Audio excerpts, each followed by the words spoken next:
अगर एक प्रोफेसर किसी छात्र की थीसिस चुरा ले तो उसे आप क्या कहेंगे? शिक्षा की दुनिया में किसी छात्र की थीसिस चुराकर अपने नाम से किताब छपवाने से बड़ा पाप कुछ नहीं हो सकता। जिस देश में गुरु को भगवान से भी ऊंचा दर्जा दिया गया हो, वहां अगर एक शिक्षक किसी छात्र के ज्ञान की चोरी करके उसे अपने नाम से छापे तो जाहिर तौर पर उसे शिक्षक के नाम पर कलंक माना जाएगा। लेकिन आपको ये जानकर आश्चर्य होगा कि हम जिस व्यक्ति के नाम पर शिक्षक दिवस मनाते हैं, उस पर एक छात्र की थीसिस चुराने का आरोप है। जी हाँ, डॉक्टर सर्वपल्ली राधाकृष्णन पर यह गंभीर आरोप था कि उन्होंने एक छात्र की थीसिस चुराकर उसे अपने नाम से एक किताब के रूप में छपवा दिया था। हैरानी की बात तो ये है कि इतने गंभीर और घिनौने आरोप के बावजूद भी राधाकृष्णन न केवल इस देश के राष्ट्रपति बने, बल्कि उनके नाम पर 5 सितंबर को पूरे देश में शिक्षक दिवस भी मनाया जाता है। इसमें कोई शक नहीं है कि हमें तन मन धन से अपने शिक्षकों का सम्मान करना चाहिए, लेकिन शिक्षक दिवस के मौके पर हमें डॉक्टर सर्वपल्ली राधाकृष्णन का सच भी पता होना चाहिए। इसलिए आज हम अपनी वीडियो में तर्कों और तथ्यों और सबूतों के साथ पूर्व राष्ट्रपति डॉक्टर सर्वपल्ली राधाकृष्णन पर लगे गंभीर आरोपों की चर्चा करेंगे। बात 1923 की है। लंदन में राधाकृष्णन की एक किताब प्रकाशित हुई जिसका नाम था इंडियन फिलॉसफी। इस किताब के छपते ही पूरी पश्चिमी दुनिया में तहलका मच गया। भारतीय दर्शन पर इससे शानदार किताब इससे पहले कभी नहीं आई थी। उस समय राधाकृष्णन कोलकाता यूनिवर्सिटी के एक सामान्य से प्रोफेसर थे, लेकिन इस किताब के आने के बाद वो अमेरिका और ब्रिटेन समेत पूरी पश्चिमी दुनिया में रातों रात मशहूर हो गए। दुनिया राधाकृष्णन की शान में कसीदे पढ़ रही थी, लेकिन इस किताब को पढ़ने के बाद एक गरीब नौजवान ऐसा भी था जिसके पैरों तले जमीन खिसक गई। उस नौजवान का नाम था जदुनाथ सिन्हा। किताब पढ़ते ही जदुनाथ सिन्हा को यकीन हो गया कि राधाकृष्णन ने उसकी थीसिस चुराकर ये किताब लिखी है। दरअसल मामला ये था कि कोलकाता यूनिवर्सिटी के छात्र जदुनाथ सिन्हा ने पीएचडी के लिए एक थीसिस लिखी थी जिसका नाम था इंडियन साइकोलॉजी ऑफ परसेप्शन। इनकी इस थीसिस के 3 परीक्षक यानी 3 एग्जामिनर थे, doctor Radhakrishnan, doctor BN seal और प्रोफेसर KC भट्टाचार्य। थीसिस जमा करने के बाद जदुनाथ सिन्हा अपनी पीएचडी की डिग्री का इंतजार करने लगे, लेकिन उनका इंतजार खत्म ही नहीं हो रहा था। परेशान होकर जदुनाथ सिन्हा ने बारी बारी से राधाकृष्णन समेत तीनों परीक्षकों से संपर्क किया और ये जानना चाहा कि उन्हें पीएचडी रिवॉर्ड किए जाने में देरी क्यों हो रही है।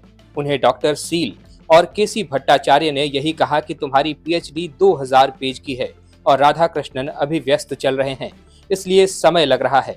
लेकिन मामला कुछ और था। आरोप है कि राधाकृष्णन ने जदुनाथ सिन्हा की थीसिस उठाकर लंदन भेज दी और इस थीसिस के कई हिस्सों का इस्तेमाल करते हुए अपने नाम से इंडियन फिलॉसफी नाम की किताब प्रकाशित करवा दी। जब कुछ साल बाद जदुनाथ सिन्हा ने राधाकृष्णन की किताब इंडियन फिलॉसफी पढ़ी तो उन्हें पूरा माजरा समझ में आ गया।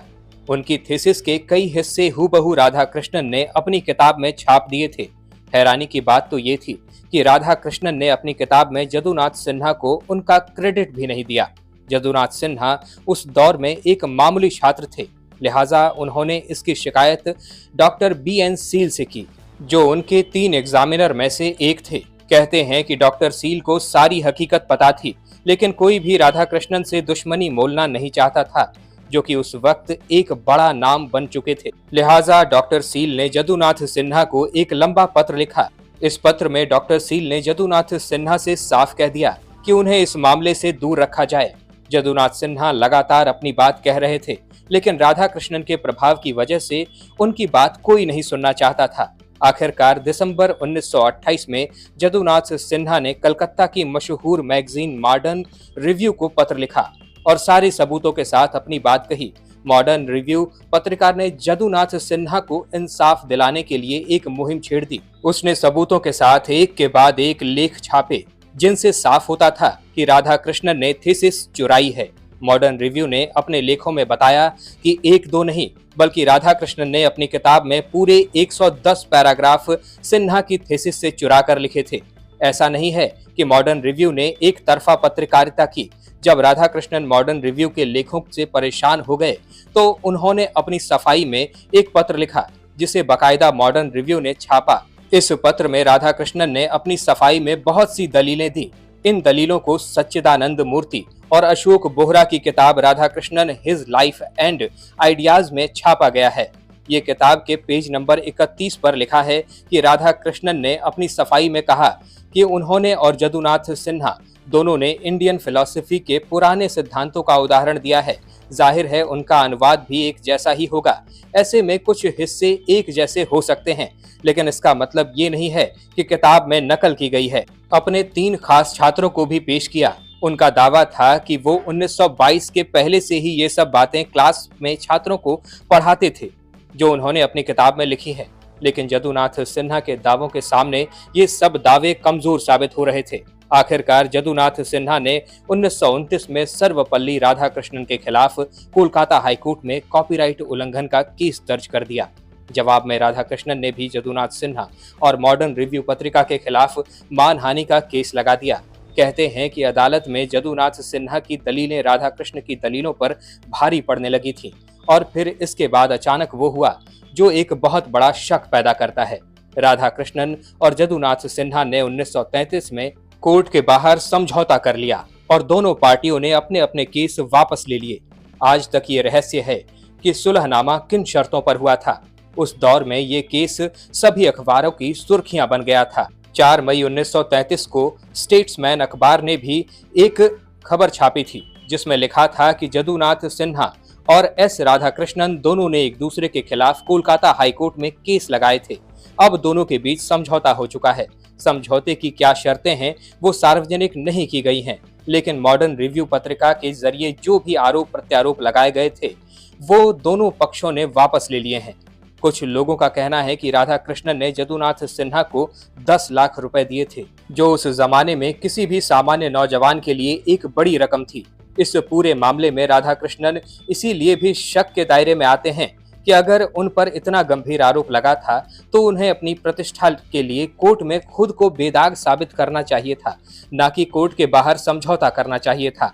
इतना ही नहीं, राधाकृष्णन के पास पैसों से लेकर पावर तक कोई कमी नहीं थी।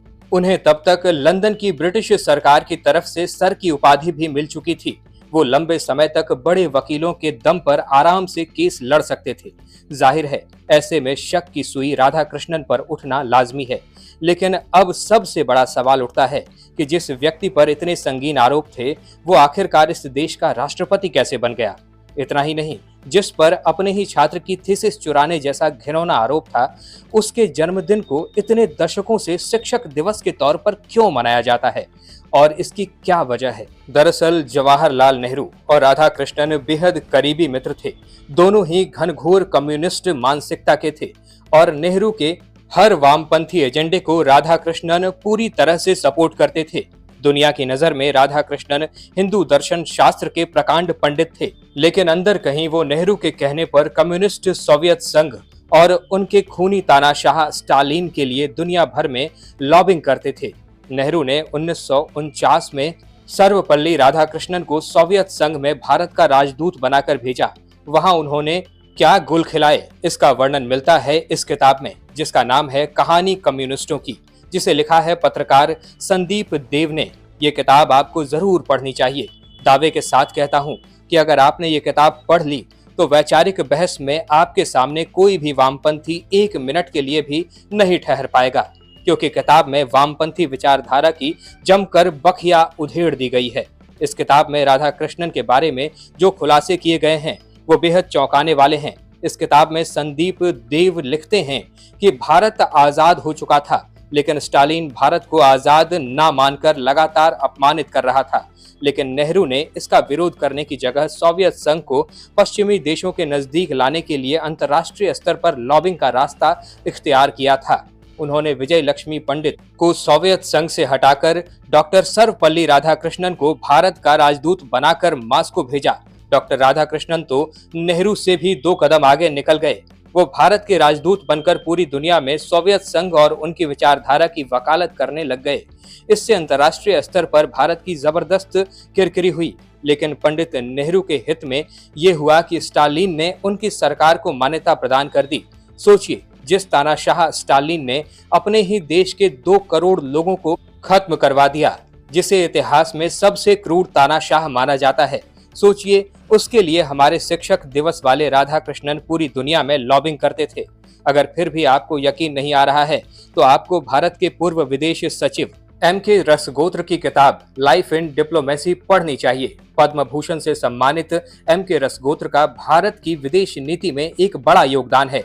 रसगोत्र अपनी किताब में राधाकृष्णन के बारे में जो लिखते हैं उसे गंभीरता से लेना चाहिए। वो लिखते हैं कि इसमें कोई शक नहीं है कि भारत और सोवियत संघ के दोस्ती में राधाकृष्णन की बड़ी भूमिका थी, लेकिन जिस तरह से भारतीय राजदूत राधाकृष्णन ने मॉस्को और सोवियत राष्ट्र के प्लेटफॉर्म्स में स्टालिन के पक्ष में ढोल बजाया, उसकी वजह से भारत की गुट निरपेक्षता नीति शक के दायरे में आ गई। इसकी वजह से पश्चिमी देशों में डॉक्टर राधाकृष्णन की विश्वसनीयता भी चकनाचूर हो गई। पश्चिमी देशों के लोग ये पूछने लगे थे कि डॉक्टर राधाकृष्णन सोवियत संघ में भारत के राजदूत हैं या फिर दुनिया के लिए स्टालिन के राजदूत हैं। 1949 से लेकर 1952 तक मॉस्को में राजदूत रहने के दौरान राधाकृष्णन ने पूरी दुनिया में घूम घूम कर स्टालिन के प्रचार मंत्री का काम किया और इसका इनाम भी उन्हें मिला। 1952 में जब नेहरू ने उन्हें भारत का उपराष्ट्रपति बना दिया, जबकि इस पद के लिए उस दौर में राधाकृष्णन से भी कई बड़े लायक नाम मौजूद थे। इतना ही नहीं, 1957 में नेहरू राधाकृष्णन को देश का राष्ट्रपति बनाना चाहते थे, लेकिन जब तत्कालीन राष्ट्रपति डॉक्टर राजेंद्र प्रसाद ने दूसरी बार राष्ट्रपति का चुनाव लड़ने का ऐलान कर दिया तो नेहरू को अपना मन बदलना पड़ा। लेकिन तब भी नेहरू ने राधाकृष्णन को अगले 5 साल के लिए फिर से उपराष्ट्रपति बनाया और 1962 में वो देश के दूसरे राष्ट्रपति बना दिए गए। आपको ये जानकर भी आश्चर्य होगा कि अपने जन्मदिन 5 सितंबर को शिक्षक दिवस के तौर पर मनाने का फैसला भी खुद डॉक्टर सर्वपल्ली राधाकृष्णन ने खुद लिया था। और सोचिए, जिस देश में गुरु पूर्णिमा जैसे त्योहारों की विरासत रही हो, उस देश में हम ऐसे डॉक्टर सर्वपल्ली राधाकृष्णन के नाम पर शिक्षक दिवस मनाते हैं। दोस्तों, आपका इस विषय पर क्या विचार है? शर्माइएगा नहीं और ना ही घबराइएगा, खुलकर लिखिएगा, क्योंकि हम गुलाम नहीं हैं।